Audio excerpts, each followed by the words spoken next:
السلام علیکم ورحمۃ اللہ وبرکاتہ۔ سامعین حضرات، جمعہ 14 ذی القعدہ 1442 ہجری مطابق 25 جون 2021 کے عربی خطبے کا اردو ترجمہ آپ سننے جا رہے ہیں۔ بسم اللہ الرحمن الرحیم، الحمد للہ رب العالمین، وصلی اللہ وسلم علی النبی الامی الصادق المصدوق الامین وعلی آلہ وصحبہ البررۃ المتقین، وبعد۔ معزز سامعین کرام و برادران اسلام، اس وقت پوری دنیا کے مسلمانوں کے احوال پر ایک سرسری نگاہ ڈالنے سے پتہ چلتا ہے کہ اس وقت مسلمان تاریخ کے انتہائی تکلیف دہ اور سنگین ترین حالات سے گزر رہے ہیں۔ ملت اسلامیہ اس وقت دشمنان اسلام اور ملت کفر کی طرف سے ظلم و بربریت اور تشدد و غیر انسانی سلوک کے ایک سیل رواں اور تیز و تند آندھی کے سامنے بے بس و بے کس کھڑی ہے۔ انہی جیسے حالات کے بارے میں حضور اکرم صلی اللہ تعالیٰ علیہ وسلم نے پیشن گوئی فرمائی کہ اس امت پر ایک وقت ایسا آئے گا کہ وہ کثیر تعداد میں ہونے کے باوجود سیلاب کی جھاگ کی مانند ہوگی۔ تمام قومیں اس پر ٹوٹ پڑے گی جیسے کھانے والے کھانے پر ٹوٹ پڑتے ہیں۔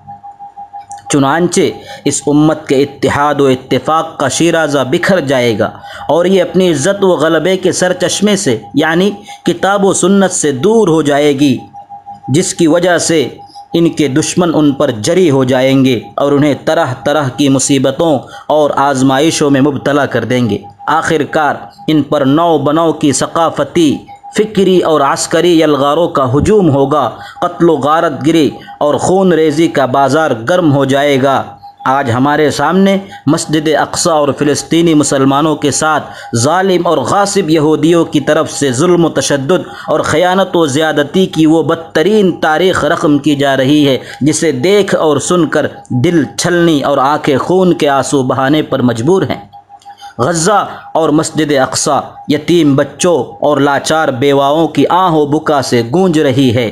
انہیں ان کے جائز حقوق سے محروم کیا جا رہا ہے۔ وہ اپنے گھروں سے بے گھر ہو رہے ہیں مگر ان کا کوئی پرسان حال نہیں، انہیں کسی قسم کی مدد و حمایت حاصل نہیں ہے۔ ساری اسلامی تنظیمیں اور حقوق انسانی کے دعوے دار ادارے گوشۂ عافیت میں سکون کی سانس لے رہے ہیں، وہ مہر سکوت توڑنے اور دست معاونت بڑھانے سے عاجز و بے بس نظر آ رہے ہیں۔ معزز سامعین، یہ سب قتل و غارت گری، چال بازی و جال سازی اور ظلم و بربریت کی ایک ایسی تلخ داستاں اور طاغوتی سلسلہ ہے کہ پہاڑ بھی ان کے سامنے لرز جائیں۔ اگر امت محمدیہ کے علاوہ کسی اور امت کو ان حوادث سے سابقہ پڑتا تو وہ قصہ پارینہ بن گئی ہوتی، ان کا وجود نیست و نابود ہو گیا ہوتا، مگر چونکہ یہ امت محمدیہ اللہ تعالیٰ کی آخری اور پسندیدہ امت ہے، اللہ رب العزت نے تا قیامت اس کے لیے دوام و بقا کا فیصلہ کر دیا ہے، اسے امت منصورہ اور امت مرحومہ ہونے کی بشارت مل چکی ہے۔ ملت کفر اور اعدائے اسلام کتنا ہی زور کیوں نہ لگا لیں، سازشوں اور چال بازیوں کے جال پر جال کیوں نہ بنتے چلے جائے، قتل و غارت گری، جلا وطنی اور مقدسات کی توہین کے در پہ کیوں نہ ہو جائے، مگر اللہ رب العالمین اس امت کو اور اس دین محمدی کو غالب کر کے رہیں گے۔ سامعین کرام، ایسے سنگین اور ناگفتہ حالات سے اس امت کے دو چار ہونے میں اللہ تبارک و تعالیٰ کی طرف سے ایک آزمائش اور امتحان ہے تاکہ خالص ایمان والوں کی تمحیص اور امتیاز ہو سکے اور لوگ اپنے پروردگار کی طرف رجوع کر کے اس سے اپنے رشتے کو مضبوط و مستحکم کر سکے۔ اللہ تعالیٰ ہمیں دین پر عمل و استقامت نصیب فرمائے اور احکامات شرع کو سمجھ کر ان پر عمل پیرا ہونے کی توفیق عطا فرمائے۔ وصلی اللہ تعالی علی خیر خلقہ محمد وآلہ وصحبہ اجمعین۔